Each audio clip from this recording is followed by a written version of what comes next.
오늘의 주요 뉴스입니다. 여성 1명이 평생 낳을 것으로 예상되는 평균 출생아 수인 합계 출산율이 지난 2분기 0.7명으로 떨어져 또 역대 최저를 경신했습니다. 6월 기준 출생아 수도 91개월 연속 감소하면서 우리나라 인구는 44개월째 자연 감소하고 있습니다. 오늘부터 코로나19 감염병 등급이 독감과 같은 최저 등급인 4급으로 하향 전환됩니다. 증상이 있어도 코로나19 검사를 받으려면 비용을 모두 부담해야 하고 입원 치료비의 경우도 중증 환자만 지원받을 수 있습니다. 내일부터 스쿨존의 시간제 속도 제한을 적용할 것이라고 밝혔던 경찰이 시행 시기를 하루 만에 번복했습니다. 시범 운영 중인 전국 8곳에서만 우선적으로 운영할 거라고 말을 바꾼 건데 운전자의 혼란을 키웠다는 지적입니다. 갑상선 암을 앓는 원자력발전소 인근 주민들이 원전 방사선 때문이라며 손해배상 소송을 제기했지만 1심에 이어 항소심도 패소했습니다. 방사선 피폭량이 기준치보다 낮고 암 발생이 원전 때문이라고 단정짓기 어렵다는 이유인데 최종 판단은 대법원이 내릴 예정입니다. 초강력 허리케인 이달리아가 미국 플로리다를 관통하면서 사망자가 발생하는 등 피해가 잇따르고 있습니다. 시속 200km가 넘는 강풍을 동반했던 이달리아는 현재 세력이 약화했지만 계속 비를 뿌리며 영향을 줄 것으로 보입니다.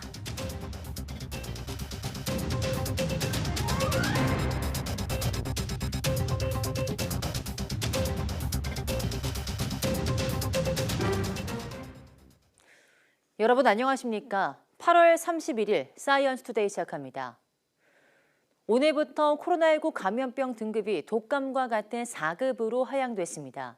따라서 오늘부터는 증상이 있어 병원에서 코로나19 검사를 받을 경우 신속 항원 검사와 유전자 증폭 검사 모두 돈을 내야 하고 입원 치료비의 경우는 중증 환자만 지원받을 수 있습니다.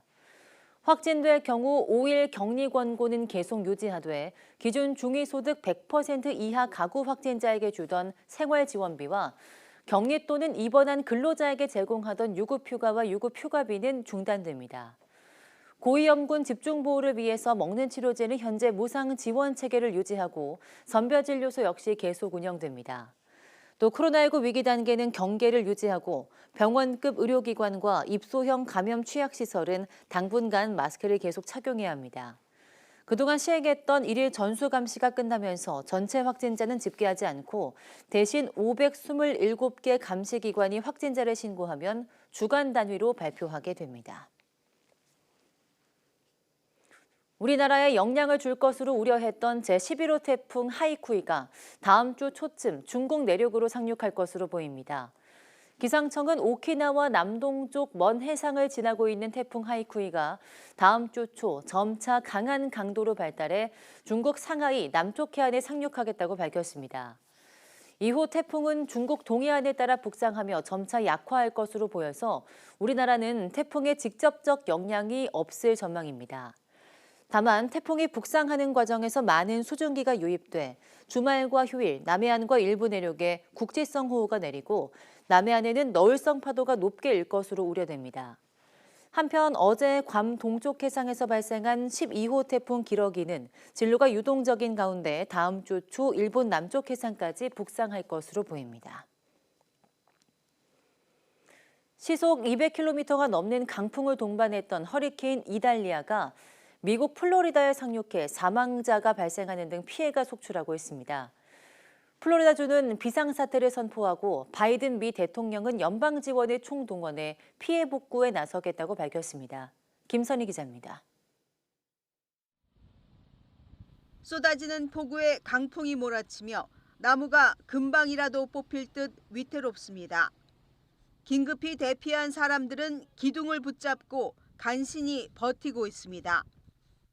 해안가 고속도로는 물바다가 되고 도로 곳곳도 바닷물이 범람해 폐쇄됐습니다. 플로리다주 67개 카운티 가운데 절반가량인 30곳 주민들에게 대피 명령이 내려졌습니다. Flooding is unbelievable. Bayshore Boulevard is completely underwater and dangerous. 해안가 도로에 폭우와 해일이 이어지며 사망자가 발생하고 전선이 끊어져 걸프만 인근에 수십만 가구가 정전됐습니다. 템파 국제공항은 폐쇄돼 수백 편의 항공편이 취소된 상태입니다. 허리케인 이달리아는 플로리다를 관통하고 조지아주, 사우스캐롤라이나를 거치며 열대성 폭풍으로 세력이 약해질 것으로 전망됩니다. 초강력 4급 허리케인이었던 이달리아는 플로리다주 상륙 후 2등급으로 낮아졌지만 계속 비를 뿌리며 피해가 이어지고 있습니다. That level of storm surge is life-threatening. Do not go outside in the midst of this storm. 강력한 태풍은 올여름 바닷물 수온이 32도까지 오른 것이 영향을 미친 것으로 분석됩니다. 바이든 미 대통령은 플로리다주에 이어 조지아, 사우스캐롤라이나에도 비상사태를 선포하고 연방 지원을 총동원해 피해 복구에 나서겠다고 밝혔습니다. YTN 김선희입니다. 열흘 넘게 이어지고 있는 그리스 산불로 뉴욕시보다 큰 면적이 다 타버렸습니다. 이후 관측 사상 최대 규모입니다. 미국 루이지애나도 해마다 겪었던 홍수 피해 대신 전례 없는 산불이 덮치면서 고통받고 있습니다. 보도에 최영주 기자입니다. 커다란 굉음과 함께 시뻘건 화염이 무서운 기세로 번집니다. 헬리콥터로 연신 물을 뿌려보지만 불길을 잡기엔 역부족입니다. 밤새 이어진 산불로 나무들은 까맣게 그을렸고 교회와 마을도 완전히 소실됐습니다. Δεν μπορούσαν να κάνουν τίποτα από την θερμοκρασία, την πολύ και από την πολύ κάπνα που είχε εδώ πέρα. Προσπάθησα με ένα φίλο μου να μπορέσω να σώσω οτιδήποτε, αλλά η θερμοκρασία ήταν πολύ ανεβασμένη και τα άφησα όπως ήταν και έφυγα. 지난 19일 시작돼 열흘 넘게 이어지고 있는 그리스 북동부 산불은 최소 20명의 인명피해를 냈습니다. 이번 불로 타버린 면적은 서울이나 뉴욕시보다 더 넓은 수준으로 유럽 산불 정보 시스템이 집계를 시작한 지난 2000년 이후 최대 규모입니다. Notably in Greece's Alexandroupolis region, we are facing the largest wildfire ever recorded in the EU. In this context, we have mobilized 12 aircraft from our rescue fleet, together with over 400 firefighters and 60 vehicles. 전례 없는 산불로 고통받고 있는 건 북미 지역도 마찬가지입니다. 미국 루이지애나에서도 산불이 일주일째 이어져 큰 피해를 내고 있는데 해마다 주로 허리케인과 홍수 피해가 잦았던 이 지역에서는 드문 일입니다. Nobody alive in Louisiana has ever seen these conditions. It's never been this hot, this dry, for this long. 이 밖에도 캐나다와 스페인 등 최근 북미와 유럽에서 이어진 역대급 산불의 발화 원인은 각각 다르지만 궁극적으로 기후변화가 피해를 더 키웠다는 분석입니다. 이상 고온과 건조한 날씨 탓에 산불이 나면 더 크고 빨리 번지며 불길을 잡기도 쉽지 않기 때문입니다. 전문가들은 기온 상승이 계속되면 이런 현상이 더는 예상할 수 없는 일이 아닌 일상적인 일이 될 수 있다고 경고합니다. YTN 최영주입니다. 일본 강요들이 후쿠시마산 음식을 먹는 모습을 보이면서 후쿠시마 오염수 방류에 따른 불안을 불식시키기 위해 안간힘을 쓰고 있습니다. 중국이 방류를 이유로 일본산 수산물 수입을 금지한 데 대해서 집권 자민당은 정부에 더욱 강한 대응을 촉구하고 있습니다. 도쿄에서 김세호 특파원이 보도합니다. 기시다 후미오 총리가 강요들과 점심 도시락을 함께하고 있습니다. 도시락은 생선, 육류, 과일까지 대부분 후쿠시마산 식재료가 사용됐습니다. 歯ごたえがやっぱ違うね。これからかな。はい、大変美味しいです。 앞서 경제산업상도 후쿠시마산 수산물을 시식하며 소비를 장려하고 나섰습니다. 후쿠시마 원전 오염수 방류에 따른 자국 내 불안과 어민들의 불만을 최대한 불식하기 위해서입니다. 이런 가운데 집권 자민당에서는 중국에 더욱 강한 메시지를 내야 한다는 목소리가 잇따랐습니다. 일본산 수산물의 수입 금지와 중국발 무차별적 항의 전화의 유감 표명만으로는 부족하다는 겁니다. 특히 다음 달 중국도 참가하는 G20 정상회의에서 기시다 총리가 더욱 적극적으로 나설 것을 촉구했습니다. 全世界に積極的に我が国の取り組みの正当性を発信し続けていただきたい。 하지만 중국 역시 G20 정상회의에서 오염수 방류를 거세게 비판할 것으로 보여 첨예한 신경전이 예상됩니다. 이와 함께 한중일 정상회의를 위한 고위급 외교 당국자 협의가 조율 중인 것으로 알려졌지만 중국이 오염수 방류에 반발하고 있는 만큼 얼마나 순조롭게 진행될지는 미지수입니다. 오염수 방류를 놓고 국제 무대에서 중국과 일본의 비난전과 맞대응 수위는 더욱 높아질 것으로 보입니다. 도쿄에서 YTN 김세호입니다. 한 중국인이 미국 뉴욕 타임스퀘어 광장에 일본의 방사능 오염수 배출을 비꼬는 광고를 올렸습니다. 중국 당국은 갈등을 부각해 문제의 본질을 흐리려는 일본의 의도에 넘어가선 안 된다며 자제를 당부했습니다. 베이징 강정규 특파원이 보도합니다. 미국 뉴욕의 타임스퀘어 광장, 외벽 전광판에 괴물들이 등장하는 난해한 공연 영상이 떴습니다. 2020 도쿄올림픽 관련 문화축전의 한 장면입니다. 화면 아래엔 당시 공연이 지난 24일 방사능 오염수 배출의 예고편이었다는 영문 자막이 깔렸습니다. 후쿠시마 원전 방류 행위를 꼬집기 위해 한 중국인이 올린 광고 영상입니다. 미국과 유럽에 사는 중국인들은 방류 사실 자체를 모르는 외국인들이 많다며 인터뷰 영상을 올리기도 합니다. Noticia sobre que Japón. No lo sabía. No lo sabéis. No. No lo sé. No creo. No.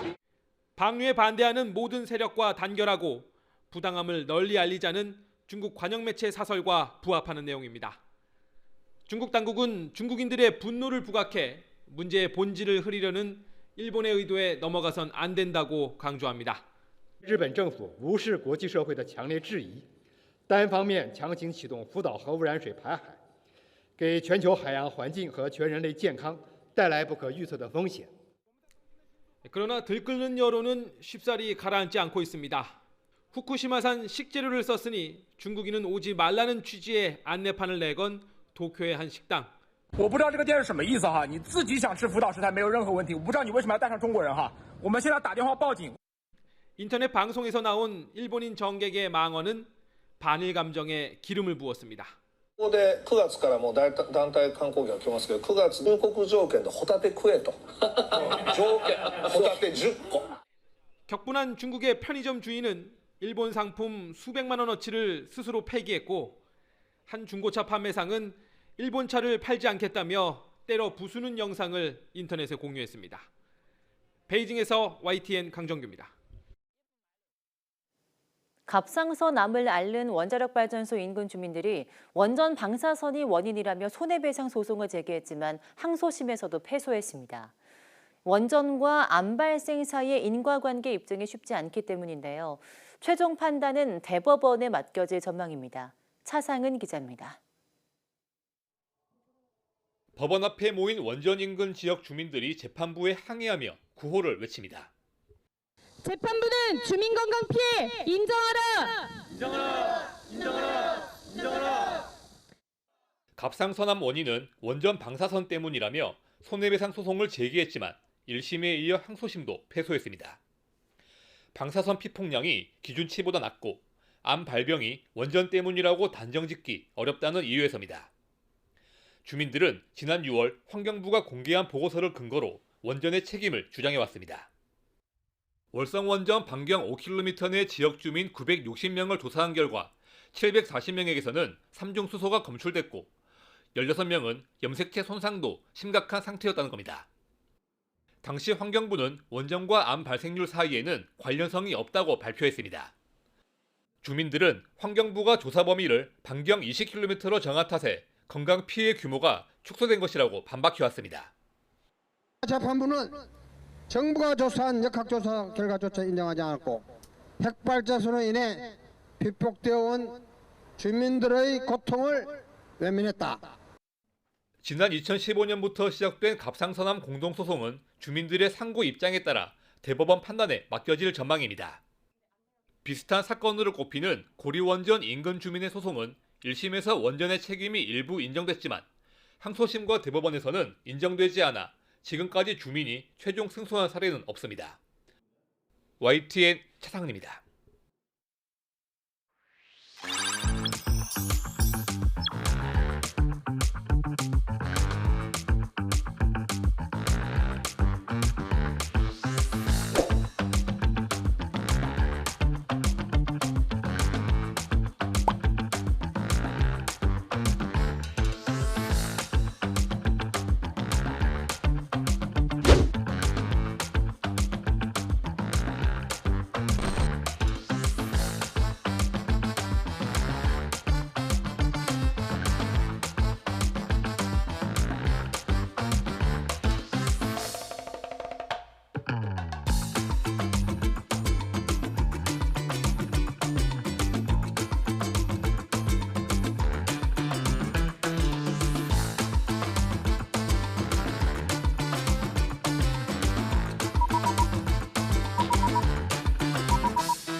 지난 2분기 여성 1명이 평생 낳을 것으로 예상되는 평균 출생아 수를 뜻하는 합계 출산율이 0.7명으로 역대 최저 기록을 갈아치웠습니다. 통계청이 발표한 6월 인구 동향을 보면 지난 2분기 합계 출산율은 0.7명으로 1년 전보다 0.05명 더 줄어서 2009년 통계 작성 이후 가장 낮은 수준을 보였습니다. 지난 6월 출생아는 18,600여 명으로 2015년 12월 이래 91개월 연속 감소했고 사망자는 26,800여 명으로 출생아보다 8,200여 명 많았습니다. 이에 따라 우리나라 인구는 2019년 11월 이래 44개월째 자연 감소세를 이어가고 있습니다. 경찰이 당장 다음 달, 그러니까 바로 내일부터 시행할 거라고 발표했던 스쿨존 속도 제한 시간제 운영 방침을 하루 만에 번복했습니다. 경찰은 지난 29일 보도 자료를 내고 9월부터 스쿨존 내 시속 30km 속도 제한을 밤 9시부터 이튿날 아침 7시까지 시속 50km로 완화하겠다는 내용을 발표했습니다. 그러나 단 하루 만인 어제 스쿨존 시간제 속도 제한은 이미 시범 운영 중인 전국 8개소에서 우선 운영하고 이후 지역 실적에 맞춰 확대할 예정이라고 말을 바꿨습니다. 결과적으로 당장 바뀌는 것은 아무것도 없고 앞으로 언제 어디에서 새로 시행이 될지에 대한 계획도 나오지 않은 상태입니다. 전국 스쿨존의 시간제 속도 제한을 도입하려면 1년 이상 소요된다는 전문가들의 분석이 나오면서 경찰이 대국민 교통정책을 준비 없이 졸속으로 발표했다는 비판이 일고 있습니다. 소고기의 숙성 시간을 획기적으로 단축하는 신기술이 개발됐습니다. 라디오파를 활용한 숙성 방법인데요. 숙성 기간이 기존의 10분의 1로 줄고 숙성 시 고기 표면이 딱딱해져서 먹지 못하는 문제도 해결했습니다. 최명신 기자입니다. 경기도 용인의 한 육가공 유통업체입니다. 저온 창고 한켠에 일반 냉장고 모양의 라디오파 숙성 장치가 시범 설치돼 있습니다. 고기를 숙성시키려면 효소와 온도, 시간 이렇게 세 가지 요소가 필요한데 농진청이 개발한 라디오파 숙성 장치는 이런 상식을 뒤집었습니다. 마이크로파보다 파장이 100배나 긴 라디오파를 이용해 고기 내부를 효소 반응이 활발한 20도에서 40도까지 가열시킵니다. 또 장치 내부에 영하의 냉풍을 공급해 미생물 증식을 억제하고 고기 표면이 빠르게 건조되도록 합니다. 이 기술로 기존 2주에서 4주 정도 걸리던 숙성 기간이 48시간으로 확 줄었습니다. 30일에서 40일, 심지어 60일까지 가야지 이런 치즈향의 고유한 풍미가 가능한데 지금 라디오파 기술을 적용했을 때 하루 만에 이게 가능하기 때문에 이 경제성이 바뀌게 됐습니다. 라디오파 숙성 장치를 사용했더니 고기 육질은 생고기 대비 25% 부드러워지고 단맛과 감칠맛을 내는 유리 아미노산은 1.5배나 많아졌습니다. 특히 건식 숙성과 비교해 수율 손실이 15에서 20%나 적었고 고기 표면이 얇게 건조돼 버려지는 부위가 나오지 않았습니다. 이틀 만에 숙성을 했는데 놀랄 정도로 부드럽고 풍미가 있더라고요. 네, 그래서 좀 기대 이상이었습니다. MRI에 사용되는 주파수와 비슷한 라디오파는 차폐된 숙성 장치 내부에서 사용되는 만큼 인체에 해가 없습니다. 농진청은 이번 기술 개발로 소고기 건식 숙성 산업이 활성화할 것으로 기대하고 있습니다. 단시간에 숙성을 하다 보니까 수율도 높게 유지할 수 있으며 빠르게 이렇게 제품화할 수가 있기 때문에 더 유통을 하는 데 더 적합하지 않을까. 농진청은 가전업체와의 기술 제휴를 통해 조만간 가정용 라디오파 숙성 장치를 선보인다는 계획입니다. YTN 최명신입니다. 네, 최근 서울 송파구 예식장에서 발생한 집단 식중독 의심 증세에 대해 역학조사에 들어간 가운데 인근 예식장에서도 비슷한 증세의 환자 수백 명이 더 나왔다는 제보가 들어왔습니다. 알고 보니 같은 계열사의 예식장으로 하객들은 보도를 보고 뒤늦게 음식에 문제가 있다는 걸 알았다며 분통을 터뜨리고 있습니다. 황보혜경 기자입니다. 지난 19일 서울 송파구 A 예식장 뷔페 식당을 이용한 하객들에게서 집단 식중독 의심 증세가 나타났습니다. 예식장 측은 당일 배송된 회에 문제가 있었던 것으로 보인다며 환자들에게 위로금을 지급하고 신랑 신부 측이 낸 식대도 일부 돌려주기로 했습니다. 그런데 같은 날 불과 5km 거리에 있는 B 예식장 하객들도 식중독 의심 증상을 호소한 것으로 확인됐습니다.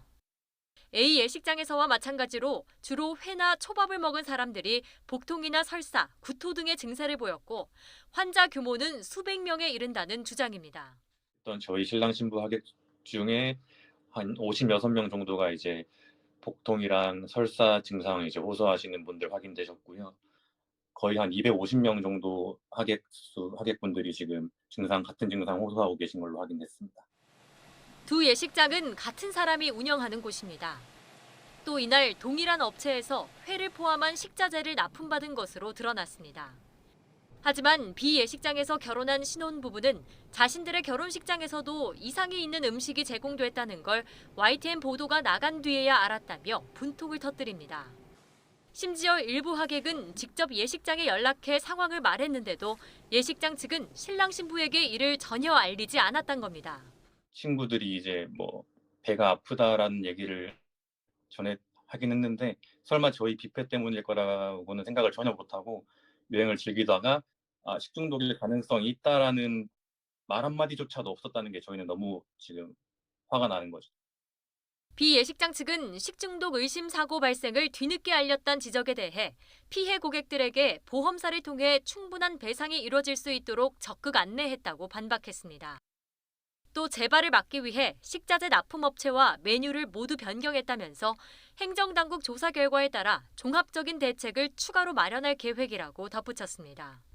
서울시는 두 예식장에서 식재료 등을 수거해 역학조사하면서 예식장이 관리를 소홀히 한 부분은 없었는지 들여다보고 있습니다. YTN 황보혜경입니다.